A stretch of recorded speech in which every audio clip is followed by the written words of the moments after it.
Hello everyone and welcome. Today's video is going to be a review on my reproduction 24-hour ration courtesy of Steve Davies from Living History UK. I got this for my birthday from my parents, however he sells them for £30 on his website reenactmentsupplies.co.uk and eBay. Considering that the contents of the ration are all present, handmade and of amazing quality, the price is very good. I also have a few other things to show you at the end of the video. Unfortunately, I won't be taste testing it because A, it was a present and I can't afford and don't have the money to buy another, and B, I would like to save it for my display and my first reenactments in the future. Taste testing is definitely something to do in the future though. Also, most information regarding the history of the ration I learnt from Living History UK's video, which I'll put a link to near the end. So now, a bit of history. The British 24-hour ration was introduced in 1943 and issued to all soldiers on active operations, properly known as the assault. This would allow the soldier to be self-sufficient instead of relying on field kitchens or centralised messing, which would often get held up behind the front line, rendering them useless. Two good examples of an assault are D-Day and Operation Market Garden. It was designed to fit inside the larger half of your mess tins, which would then be carried in the haversack. The ration contained over 4,000 calories, which sounds like an absurd amount, but was vital to give the soldier enough energy for a hard day's marching and fighting. A quick note, there was also a second type of 24-hour ration, the assault variant, which had the same contents but was smaller and designed to fit inside the smaller of the two mess tins. Most soldiers would have been issued this alongside the normal variant on operations such as D-Day. Now, without further ado, let's get into it.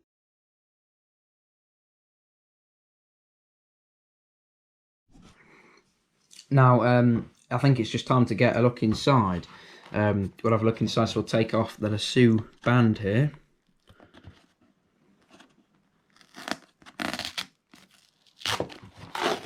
And go all the way around the outside. Like this.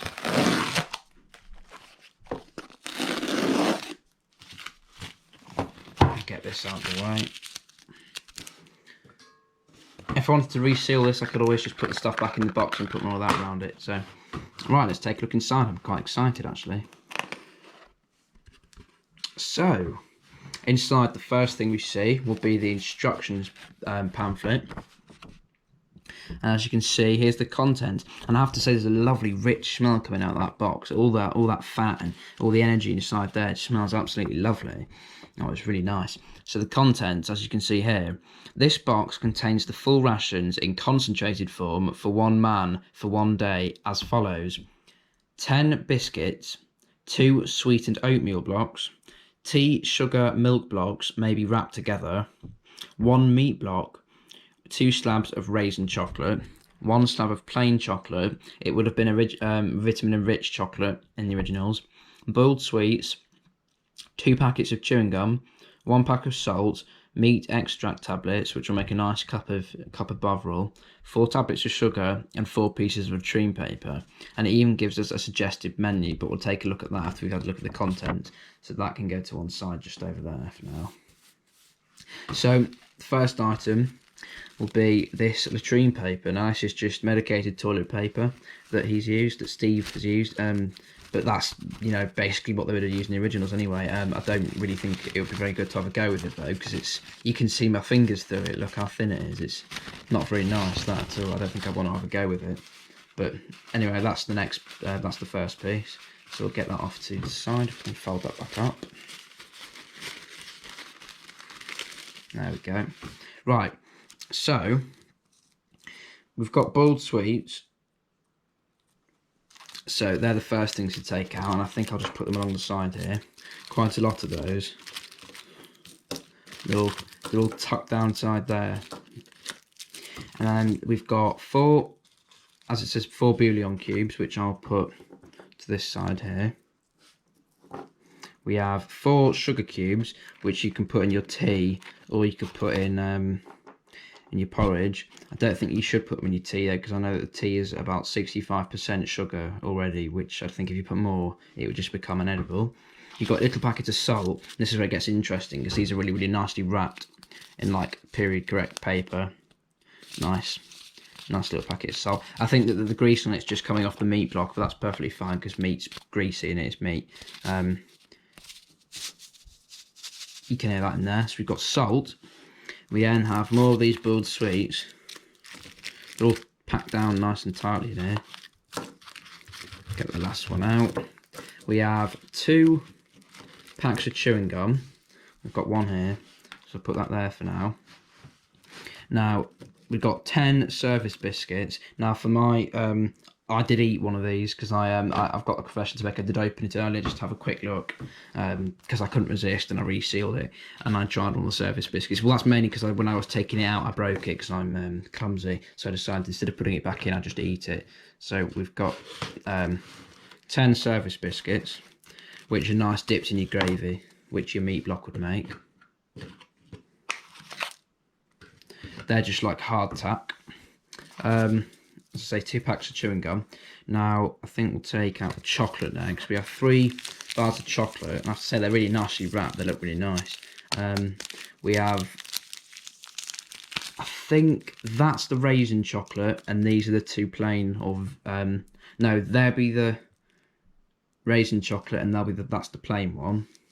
So I'll put those to the side there, like that. Next, we've got our 2 oatmeal blocks. We've got our tea ration. You get 8 of these, and 4 of them makes 1 pint of tea. 1 pint being enough to fill one of those. Just a tin mug.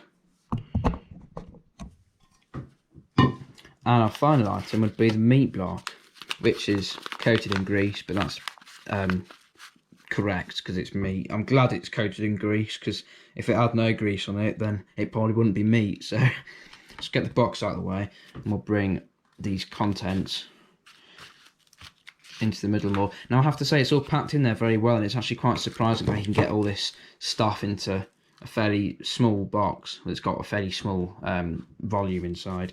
So I think we'll go over the suggested menu now. So for breakfast, it suggests you have 2 of your oatmeal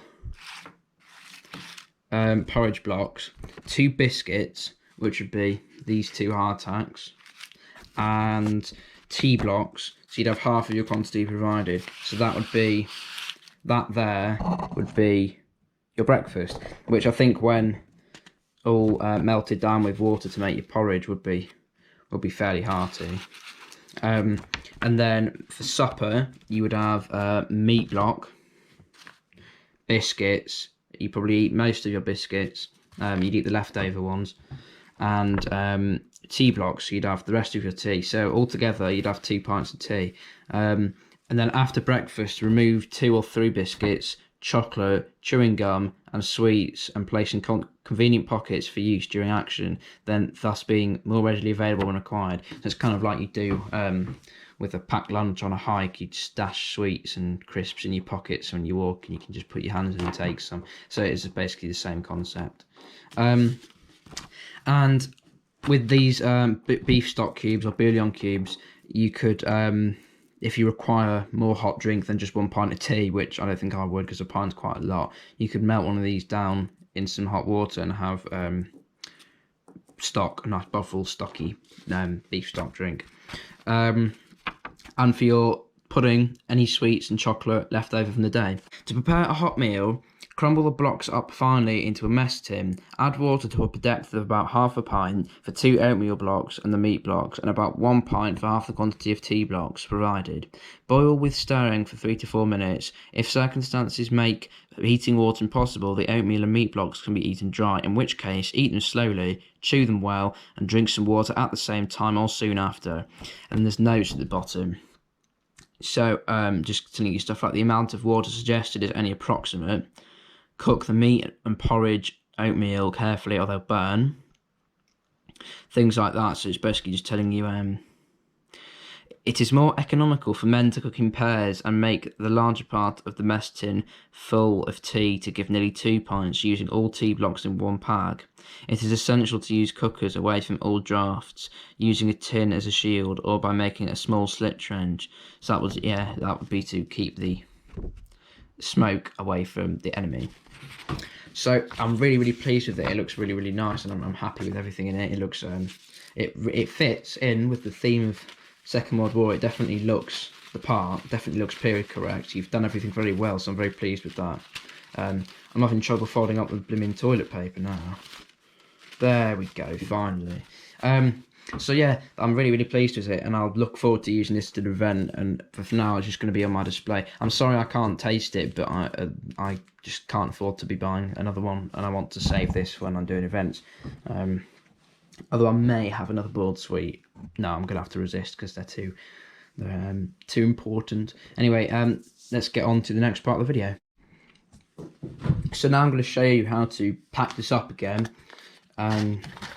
Yeah, so you didn't just watch me doing this. And so basically you put your meat in first, and you've got your tea all around the outside, then your oatmeal, 2 oatmeal pouches, not pouches, blocks, or whatever you want to call them.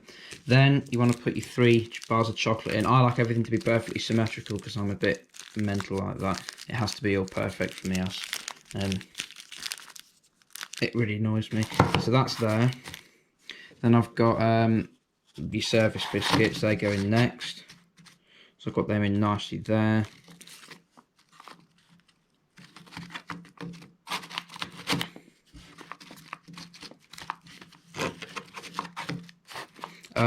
And then next, you want to put another service biscuit there.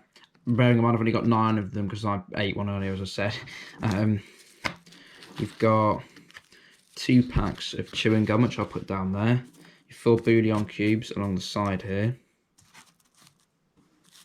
Then your 4 sugar cubes, I'll put there, just so they don't rise above the lid and end up not letting me put the lid back on, which would be a bit awkward on video. Anyway, yeah, just whilst I'm doing this, I want to say a massive thank you to Living History UK for producing these, because it allows and enables collectors and reenactors to have a product like this that they can use in the field for, you know, a very, and I mean very, reasonable price. And it basically it enables you to show history even more, because you can show what the soldiers ate. Not only can you show now how they fought and what they wore, you can now show the soldiers dying, how they would have lived when it was quiet and there was no battle going on. So that's the ration packed. Yeah, so that's why I'm really appreciative, because it not only does it benefit me to have this, because it's just an interesting bit of kit, it's also helping to teach the community more about the life of a soldier in the Second World War. And also, not many people actually make these anyway, so I think contributing to the effort to make 24-hour rations is very good, because not many, I've only found, including Living History UK, I've only found about 3 other people who make them. So yeah, I'm very grateful. And that's the ration packed, and then the lid goes back on top like so, and then you seal it with your tape. So I'm very pleased with this, and I'll definitely be buying more in the future once I've used this, and hopefully I can maybe do a taste test in the future. I would really like to do that, but as I've explained, it's just not possible at the minute. But I hope you understand that. Anyway, let's get on to the next part of the video. I've got a few other things to show you, so we'll get onto that now. As you can see here, we've got a dry rations bag, and you may be thinking, oh, a dry rations bag, how boring. Well, you thought wrong, because inside I have made my own service biscuits, my own hardtack, whatever you want to call them, and wrapped them in my own paper. So there's 4 in each, so altogether we've got 4, 8, 12, 16 service biscuits. Now they're hand cut, they don't have the mould, so they're all a bit wibbly and wobbly, but they're the best I could. I poked all the holes in top with a pick, a toothpick, I mean. And so basically the hardtack is designed to last for months and months and months, and there's actually, I don't remember where, but in a museum's excuse me, in a museum somewhere. There's hardtack from the 1850s that still survived, and still you could probably still eat it because it hasn't perished. And it's basically just a mixture of wholemeal flour and water and a pinch of salt. You bake it for so long till it goes absolutely rock hard, and it would break your teeth if you tried to bite it. So you're supposed to mix them with gravy, which is what is inside here. Those biscuits, and inside here you mix with your nice meaty gravy, which you make with the meat block. But these also, it's like a compost style ration thing, so you got them, you could just get them on their own in crates as well, and they'd be good to have with whatever, dip them in coffee and all sorts like that. You could do anything to soften them really, just don't eat them hard. So as you can see, the string's crossed over at the bottom like that. There's 4 on each one, they're fairly thick. I've put a recipe, put a recipe on a like a, what do you call them, a separation card thing, an end card thing on. After this clip, I'll put a card with the recipe that I used anyway. Unfortunately, the recipe I used is in cups, because and translating cups to grams is just not possible, because, or milliliters, because it ends up being something like, if I wanted to translate 4 cups to milliliters, it would be like 653.97785 or something stupid like that, so it's just not going to work.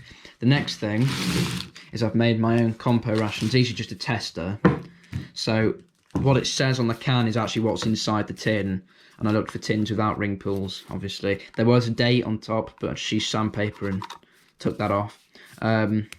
So these are reproduction labels, fairly good. Unfortunately you can see the ribbing, but ribbing of the can, but that's fine. Just use wood glue to wrap them around. It's my first attempt, so I'll probably have to come up with a better way of putting them on, because they're a bit wrinkly and sort of still a bit loose. But I think they've turned out quite well, and I'll definitely be doing it again. And if you're watching this, Stephen, could you please do a video on your channel on these, because I don't really know anything about them. I just made them because I thought they looked cool. That's that. As you can see, I had to cut a little hole for the thing there for the key on the back. Anyway, so that's about it. That's all I wanted to show you. So we'll get on to the outro now.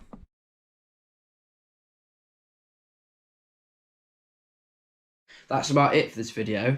Thank you very much, Steve. I'm really pleased with it, and just I will cherish this, especially when it's in my belly, because I'm sure it's quite tasty. I'm sorry I couldn't show it to its full potential, which was eating it, but then again, that's something for the future. That's about it for this video, and I hope you have enjoyed. Please go and check out Living History UK and his YouTube channel, and please check out Steve's website, reenactmentsupplies.co.uk.